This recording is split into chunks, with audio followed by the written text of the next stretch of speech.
It was about 5 or 6 weeks ago that Victoria spoke to a group of 600 people at a Rotary Club, and she's going to be giving the same speech to us today.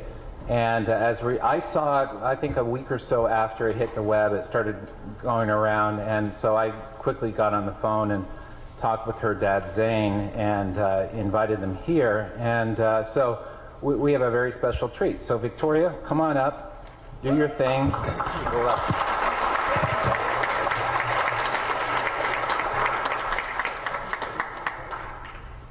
Have you ever wondered why Canada is in debt? Have you ever wondered why the government forces Canadians to pay so many taxes? Have you ever wondered why the bankers from the largest private banks are becoming wealthier and the rest of us are not? Have you ever wondered why the gross national debt is over $800 billion? Or why we are spending $160 million a day on the interest of the national debt?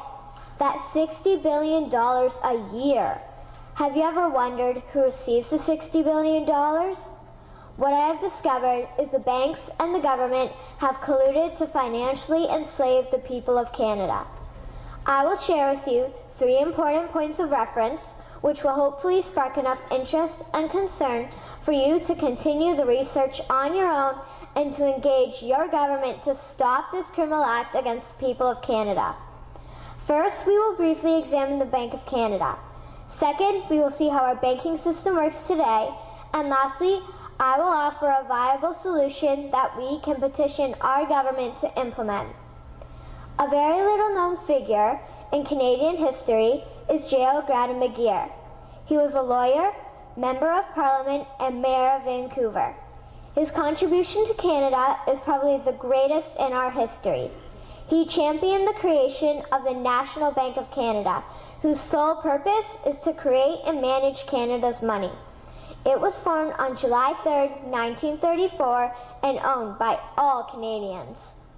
Until the 1970s, because of the Bank of Canada, Canada's national debt was held at a constant, manageable level, until the government decided to implement what we now have as our modern-day banking system that is robbing the Canadian people. So how are they robbing us? Allow me to explain how our private banks and government work today.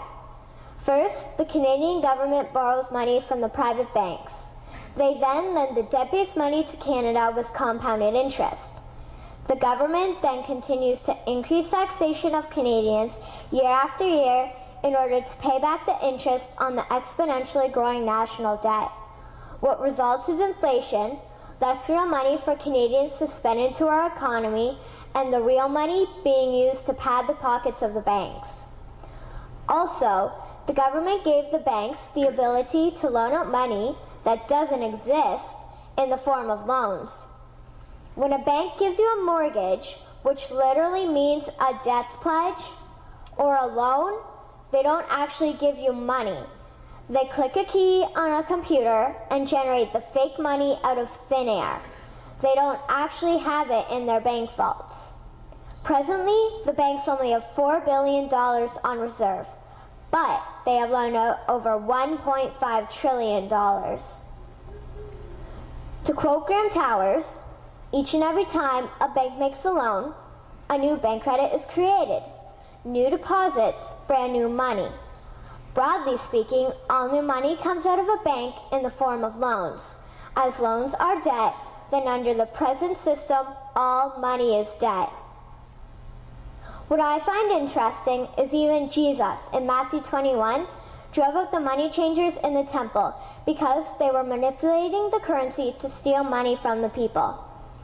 The private banks are just like the money changers in Matthew 21. They are defrauding and robbing the people of Canada, thus their freedom, and they need to be stopped. How should the banking system work? In an infamous interview, Mr. McGeer asked Mr. Towers, "Can you tell me why a government with power to create money should give that power away to a private monopoly and then borrow that which Parliament can create itself back at interest to the point of national bankruptcy?" Mr. Towers replied, "If Parliament wants to change the form of operating the banking system, then certainly that is within the powers of Parliament. In other words, if the Canadian government needs money, they can borrow it directly from the Bank of Canada. The people would then pay fair taxes to repay the Bank of Canada. This tax money would in turn get injected back into our economic infrastructure and the debt would be wiped out.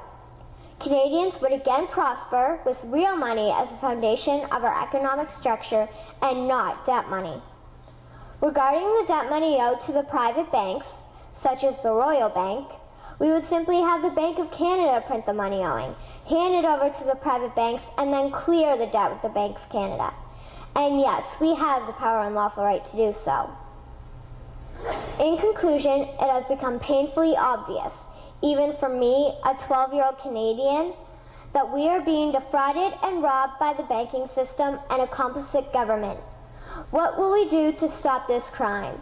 What will we do to ensure that the next generation will live free and clear of the debt-based economy that enslaves them to the banks? Margaret Mead said the following, and I hope that all of you remember this. Never doubt that a small group of people can change the world. Indeed, it is the only thing that ever has. Thank you.